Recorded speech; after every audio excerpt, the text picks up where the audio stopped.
Quando falamos em diversificação internacional, muitas vezes pensamos em ações e renda fixa. Mas há um universo sofisticado de investimentos além desses ativos tradicionais. São os investimentos alternativos, especialmente aqueles acessados fora do Brasil. Nos últimos anos, o capital global tem ido além da bolsa de valores ou dos títulos públicos. Atualmente, o volume de recursos em ativos alternativos supera 20 trilhões de dólares. E, segundo o levantamento da Ernst Young, devem ultrapassar 23 trilhões até 2026. Eu sou Márcio Brito, Head Investor do Banco Itaú Internacional.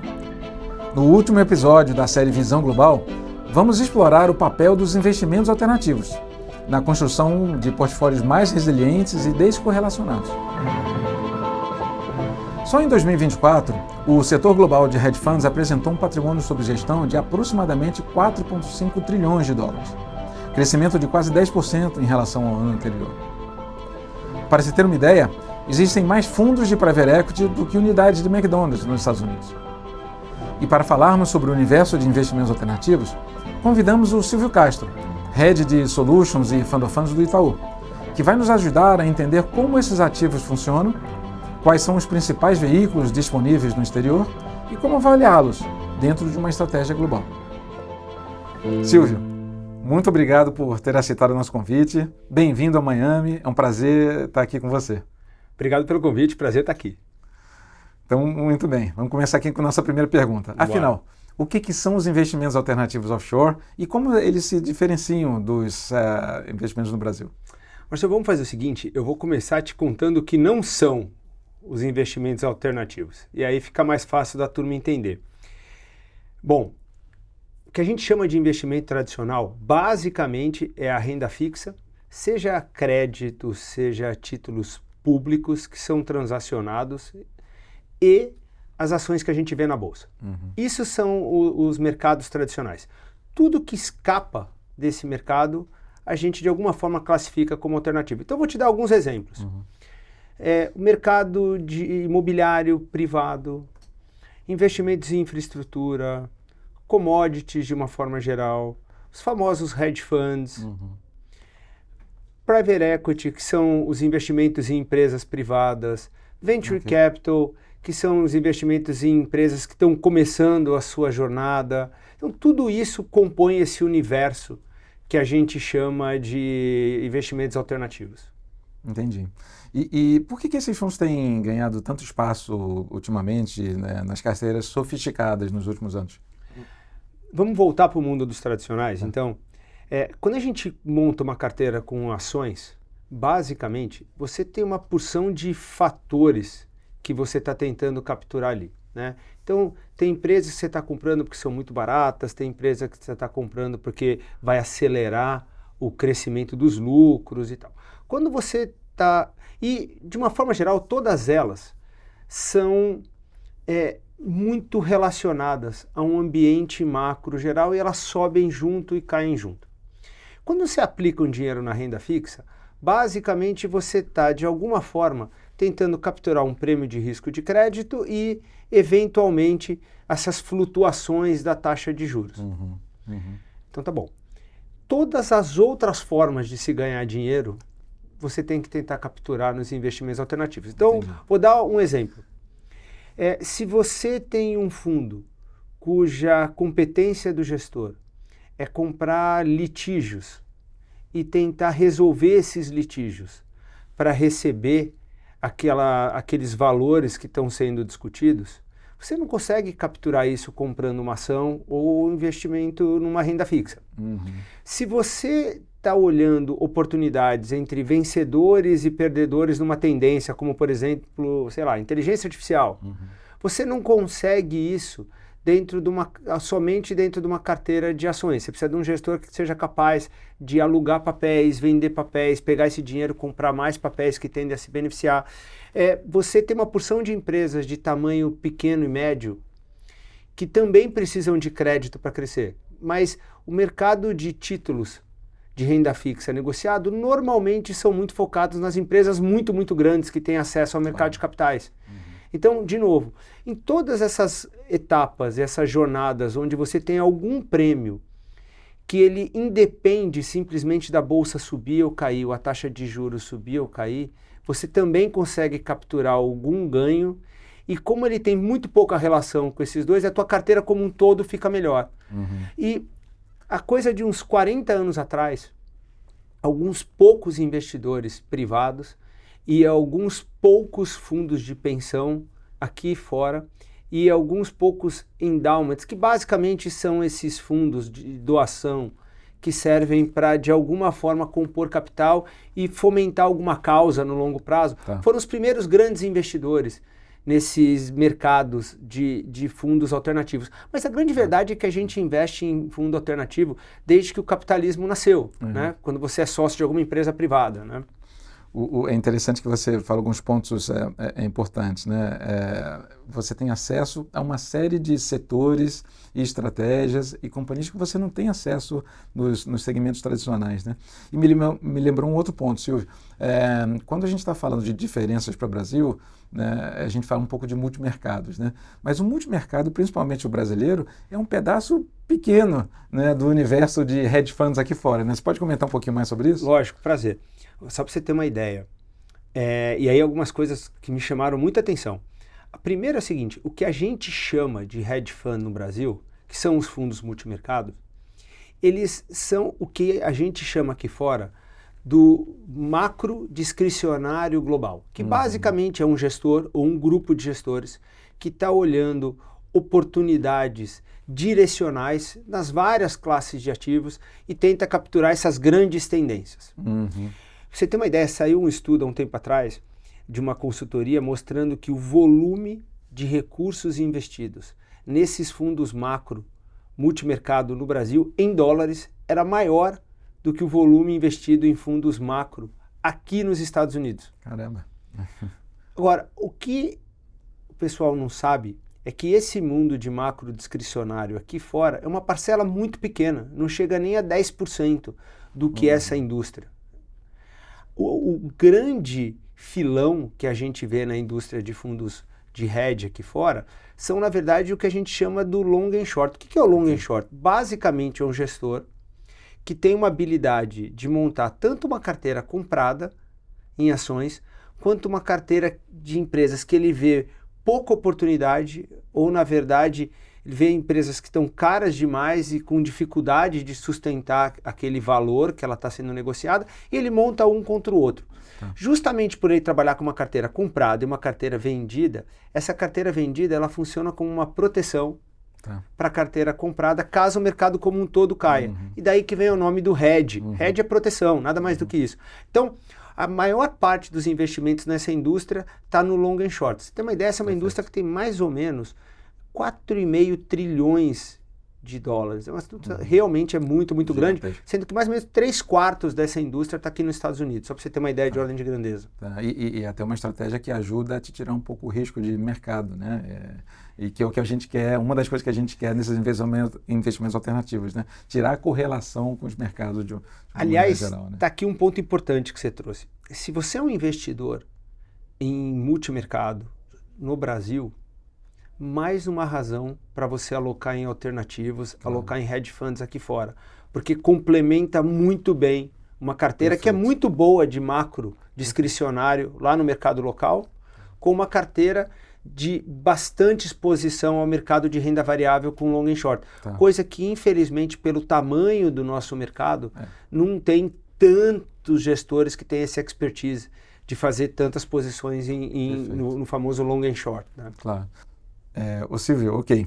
Você então já explicou para a gente o que são fundos alternativos, o que são investimentos alternativos offshore, quais são os tipos de investimento, qual o tamanho da indústria, né?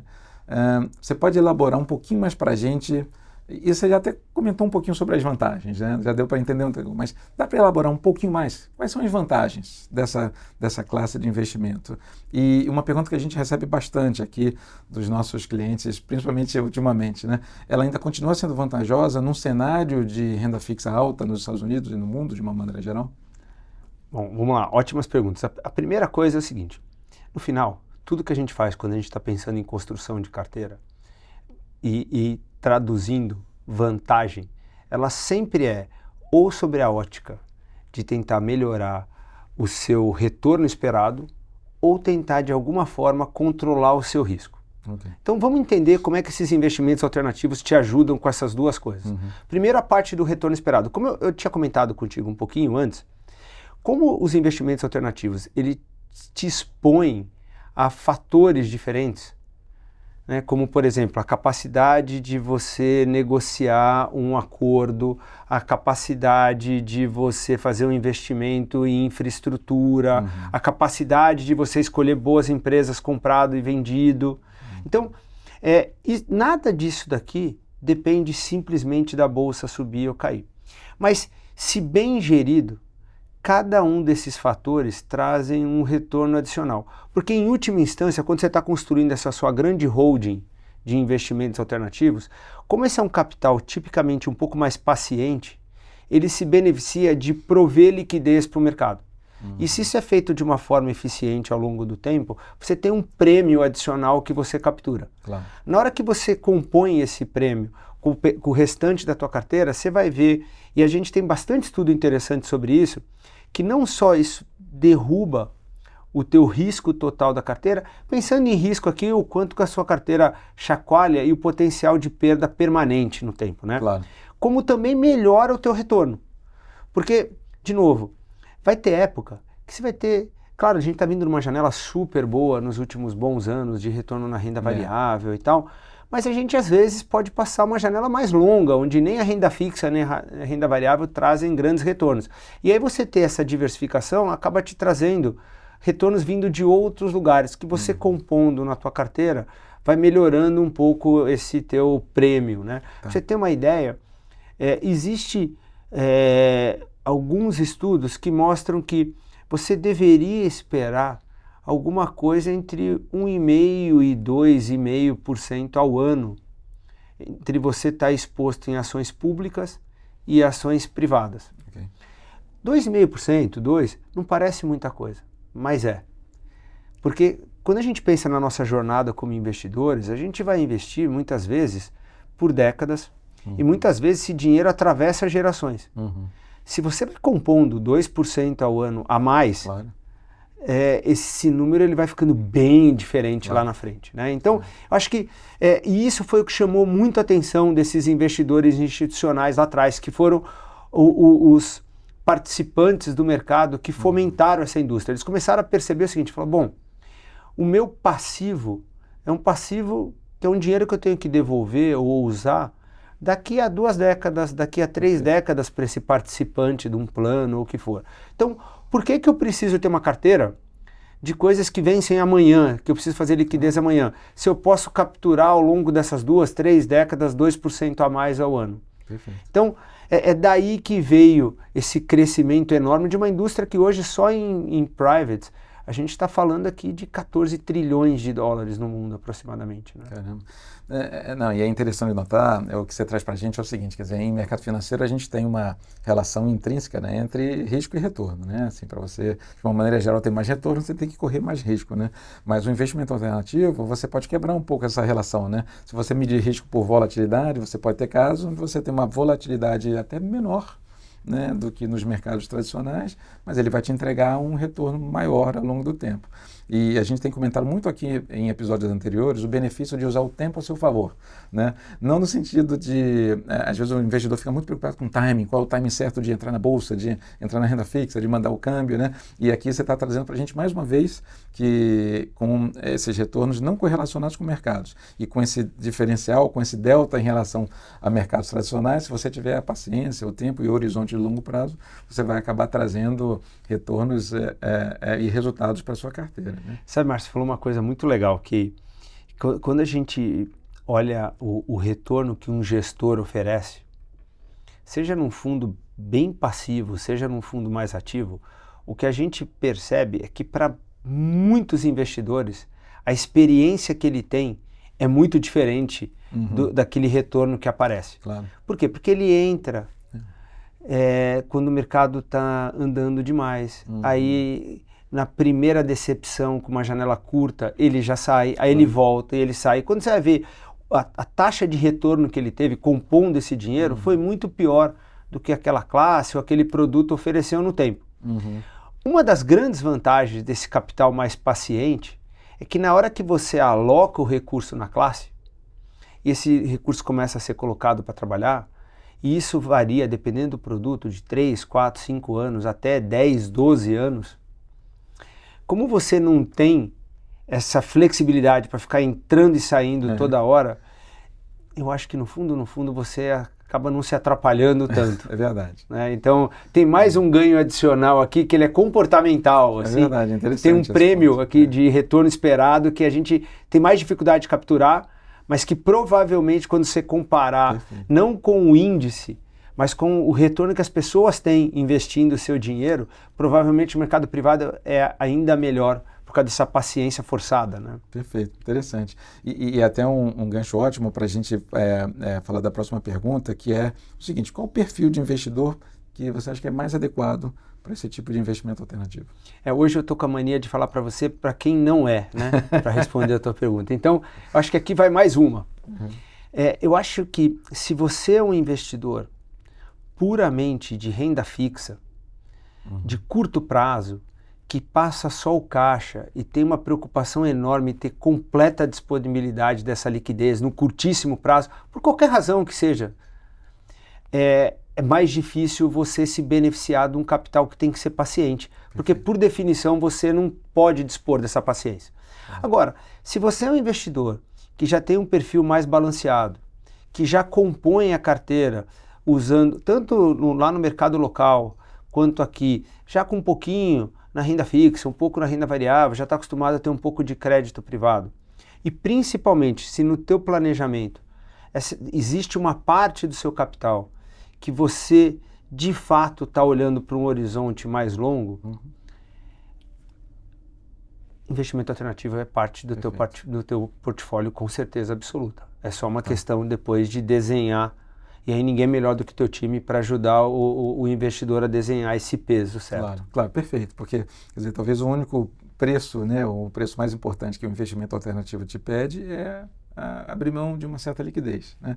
E se você consegue determinar o peso certo, a alocação certa para o objetivo do cliente, para o horizonte de investimento, essa que é a chave para você compor isso na sua carteira, né? É isso. Não, ótimo. E aí vamos continuar nessa linha de composição de carteira, tá? Qual que você acha que é a melhor estratégia para você montar um portfólio de investimentos alternativos dentro dessa visão global? Olha, essa parte a gente precisa ser um pouquinho mais taxativo, porque a disciplina é a chave desse jogo aqui. Claro. Qual que é o grande problema quando você está montando uma carteira de alternativos? Tipicamente, a gente vai mostrando para os investidores as diferentes possibilidades, subclasses, os diferentes produtos e tal, os gestores. E o cliente, muitas vezes, ele se apaixona por um caso, ou ele tem aquele medo de perder uma oportunidade que todo mundo está capturando. É verdade. E aí, no final das contas, ele muitas vezes sobrealoca num determinado produto, num determinado ano. E aí fica uma janela longa, sem alocar em mais nada, ou sem alocar naquela mesma classe por vários anos. Aí eu nem preciso te dizer o que vai acontecer, ele precisa ter muita sorte. Porque se aquela escolha que ele fez naquele ano foi bem sucedida, ótimo para ele, a experiência dele é maravilhosa. Mas tipicamente não é isso que a gente vê. Quando ele faz isso, ele está aumentando radicalmente o risco dele. Porque se aquele gestor naquela safra, né, não teve uma performance tão boa naquele ano, né, que ele montou a carteira, aquele cliente ele não se beneficia de capturar esse capital paciente, porque ele não foi paciente para colocar esse dinheiro para trabalhar com calma. Né? Ele até topou ficar com esse pedaço do dinheiro parado por um tempão, mas ele não teve a disciplina e a paciência de ir alocando. Perfeito. Então, se você quer de fato ir acruando esse prêmio de risco no tempo, só tem um jeito que comprovadamente funciona. Você tem que, ano após ano, disciplinadamente colocar um pedacinho do seu capital para trabalhar em várias dessas estratégias diferentes que eu comentei com você. Entendi. E em várias e garantir que todos os anos você está fazendo um pouquinho. De forma que quando você chega lá na frente, começa a voltar dinheiro e esse próprio dinheiro que está voltando, ele vai realimentando as suas novas alocações de capital. Perfeito. se você for eu vou tomar o risco de concentrar, a gente até, de vez em quando a gente comenta sobre isso, né? Muitos dos nossos investidores, como é que eles construíram o patrimônio deles? Eles concentraram, trabalharam duramente, durante uma janela relativamente longa, esse patrimônio cresceu, e aí de alguma forma isso virou liquidez, e eles trouxeram esse dinheiro para a gente ajudar eles a fazer essa gestão. Na hora que esse dinheiro vem para a gente no mercado financeiro, uma das grandes preocupações do investidor é como é que eu me protejo para eu não perder aquilo que me custou para construir. Preservação de capital, né? E aí a preservação do capital depende dessa diversificação. Perfeito. Então é diversificação de estratégia, diversificação de gestor e diversificação de safras, né? É isso aí. Diversificação no tempo, né? E Silvio, como é que funciona um pouco essa distribuição desses investimentos alternativos, desses produtos, desses fundos, né? Private markets, hedge funds, aqui no Itaú, e também se você puder falar também um pouquinho como é que é feita a diligência e acompanhamento desses gestores. Lógico. Então, a primeira coisa importante é o seguinte, quando a gente estava discutindo os multimercados no mercado local e a gente estava comparando um pouco com os hedge funds aqui, tem uma característica da nossa indústria, da indústria americana, que é muito interessante. Lá no Brasil, você entra num condomínio. Então você é um condômino daquele produto. Aqui não. Aqui você é um acionista daquela empresa. Perfeito. Aquele produto, na verdade, ele é uma empresa. Então o private equity é uma empresa, o hedge fund ele é uma empresa. Então você é um acionista. Então, agora vamos pensar junto. Se você tiver uma oportunidade para virar sócio minoritário de uma empresa, que tipo de cuidado você vai ter? Vamos lá. Primeiro cuidado. Você quer saber a competência dos administradores daquela empresa, né, dos gestores daquele negócio. Segundo, você quer saber se você está num ramo de negócio onde você vê oportunidades para aquele seu investimento crescer no tempo. Terceiro, você quer saber se o arcabouço legal, regulatório, administrativo, os controles internos, compliance, se tudo isso está sendo feito de tal forma que você está protegido enquanto investidor minoritário. Isso é exatamente o trabalho de diligência. Okay. Então, do mesmo jeito que quando uma empresa vai comprar outra, tem um time que vai lá fazer diligência, a gente, quando traz esses produtos para ser distribuídos na plataforma, a gente também faz essa diligência. E aí a gente quebra ela em duas mesmo. É uma diligência mais relacionada ao investimento, que é a tese e aquele time, e uma segunda diligência que é mais operacional, que é para ter certeza que a empresa tem os controles internos necessários para que nada aconteça fora do esperado. Né? Então, esse é um pouco do processo. Agora, deixa eu te contar um desenvolvimento recente que a gente fez. Né? Como parte do nosso empenho em tornando a nossa plataforma cada vez mais sofisticada e cada vez mais profunda para os investidores, a gente fechou recentemente uma parceria com um dos maiores players globais de seleção e construção de portfólio de alternativos, que é a Brown Advisors. Então, a gente já tem uma parceria com eles há mais de uma década para alguns clientes específicos. Mas o que a gente resolveu foi dar mais um passo e trazer eles para dentro do nosso comitê de investimentos, onde eles nos ajudam a fazer essa diligência, nos ajudam a aumentar nossa capilaridade, trazer nomes que a gente não estava olhando, e ajuda a gente a desenhar qual é a melhor construção para esse programa que eu te falei, de coloca um pouquinho em cada uma das classes e coloca um pouquinho em cada ano. E esse expertise está fazendo muito bem para os nossos portfólios e para os nossos investidores, né? Que legal, quer dizer, está trazendo mais até musculatura para a gente entregar até melhores soluções para os nossos clientes, né? É isso. Silvio, para encerrar aqui, quais que você acha que são as grandes tendências, estratégias, temas que a gente pode destacar nesse espaço para os nossos clientes? Então vamos lá. Pensando numa janela um pouquinho mais longa, tá? A primeira existe um razoável consenso de que a gente está numa fase onde esse capital que está sendo investido para você fomentar a infraestrutura para a inteligência artificial, ele ainda está no estágio relativamente pouco avançado, ainda tem muito para acontecer.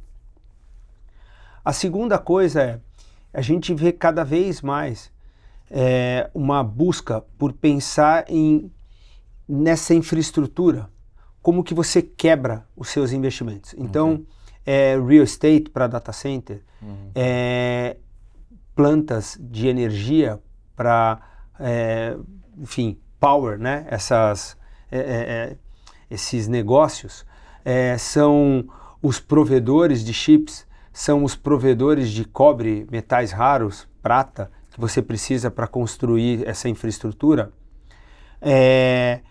Como que você coloca isso para rodar em diferentes geografias? Que geografia que faz mais sentido você usar treinamento? Que geografia que faz mais sentido você usar inferência? Porque isso muda o tipo de infraestrutura de hardware, né, que você precisa ter. A outra coisa que a gente começa a perceber, até pela mudança regulatória que a gente teve há uma década e meia atrás aqui nos Estados Unidos, o papel dos bancos para ofertar crédito privado diminuiu bastante. E isso abriu espaço, até porque a demanda dessas empresas continuou existindo para crescer e se desenvolver, ela passou para a iniciativa de fundos que a gente chama de crédito privado. Né? Então essa é uma tendência relativamente secular, grande. Claro que a gente está sempre muito de olho na competência para ofertar esse crédito, no custo desse crédito, no momento em que esse crédito, do ciclo macroeconômico que esse crédito está sendo ofertado ou não, mas essa certamente é uma tendência que está aqui para o médio e longo prazo, porque a gente tem muita dificuldade de ver os grandes bancos voltando a ocupar muito esse espaço de oferta de crédito. A gente também consegue ver um aumento grande no mercado de secundários. A indústria de investimentos alternativos ela ficou muito, muito grande. Como eu falei para você, só em privates, né, seja private equity, seja capital venture capital, é uma indústria de 14 trilhões de dólares. Então você tem todo tipo de investidor lá dentro e vários desses investidores, por mais que sejam pacientes, eles podem querer mudar o programa de investimento deles, eles podem ter uma demanda inesperada de capital. Então você tem agora gestores que se especializaram em olhar para essa demanda e dar preço para esses investidores que precisam sair no meio de um programa, por qualquer razão que seja. Né? Então isso também cresceu muito e agora a gente começa a ver produtos, e aí eu vou pedir desculpa, não ter como escapar do inglês aqui, porque eu nem sei como é que traduz isso, produtos que a gente chama de evergreen. O que é o evergreen? É um produto alternativo, mas embora seja um capital paciente também, ele está sempre aberto. Perfeito. Seja para novas entradas, seja para novos resgates. Claro que a gente tem que ser super cuidadoso, porque tem regras muito claras e muito restritas da velocidade que você pode colocar e principalmente tirar o recurso. Claro. Mas, de fato, eles oferecem um meio do caminho entre esse investimento que é um pouquinho mais ansioso, vamos chamar assim, com o investimento que é muito paciente, que é tipicamente os fundos tradicionais de alternativos. Entendi. Essa é outra tendência que veio para ficar muito pequeno ainda, perto do tamanho do mercado tradicional de mercados privados, mas que vem crescendo bastante já. E por fim, no mundo de hedge funds, a gente vê duas grandes tendências. Assim como no mundo de investimentos alternativos privados, você vê muita gente tentando operar de alguma forma esse crescimento fantástico dessa nova tecnologia que a gente está vendo. Você também começa a ver muitos gestores olhando quem são os vencedores e quem são os potenciais perdedores dessa nova tecnologia e tentar montar carteiras com proteção para explorar essa tese. A última coisa, dentro ainda do mundo de hedge funds, foi o crescimento exponencial que a gente viu aqui dos fundos multi-estratégia, que basicamente são estruturas onde você tem, dentro de um único fundo, dezenas e dezenas de grupos com mandatos muito específicos, tomando risco em determinadas estratégias e determinadas classes. E se bem construído, você acaba chegando num portfólio que tem uma relação de risco-retorno muito interessante para o investidor. Então, essa é também uma tendência que, na nossa opinião, ela veio para ficar e hoje os maiores fundos de hedge do mundo são fundos que de alguma forma adotam essa estratégia ou caminham para lá. Entendi. Silvio, esse tema é interessantíssimo. Eu sinto que a gente só arranhou um pouquinho da superfície, a gente poderia ficar horas aqui falando sobre esse tema, né? Mas eu só queria te agradecer. Muitíssimo obrigado por ter aceitado o nosso convite, por ter explicado para a gente com tanta clareza um assunto desse que é super profundo e super vasto, tá? Obrigado pela sua participação. Obrigado pela oportunidade. Em um mundo onde ações e títulos se tornaram mais correlacionados, os alternativos oferecem algo raro: comportamentos descorrelacionados mesmo em momentos de volatilidade. Para se ter uma ideia da potência desses produtos, os hedge funds, que combinam estratégias sofisticadas como long short, quantitativas ou teses macro, apresentaram resiliência em períodos voláteis, 2022 e 2024. E algumas estratégias tiveram desempenho relativamente melhor que ações ou títulos em alguns cenários. O avanço dos alternativos só se tornou possível porque houve um salto em 3 áreas: educação, tecnologia e diligência. Plataformas digitais conectam hoje os melhores fundos globais aos investidores por meio de processos ágeis, diligência estruturada e curadoria especializada. Mas o ponto de partida ainda é o conhecimento. Para aqueles que nos acompanharam até aqui, chegamos ao fim da série Visão Global. Ao longo de 6 episódios, mostramos como o investidor brasileiro pode romper fronteiras para proteger e multiplicar seu patrimônio. Em um mundo onde a inovação e o consumo acontecem em escala global, manter-se restrito às oportunidades locais é abrir mão do potencial de crescimento que o acesso a diferentes produtos oferece. Diversificar internacionalmente é uma decisão de visão e estratégia.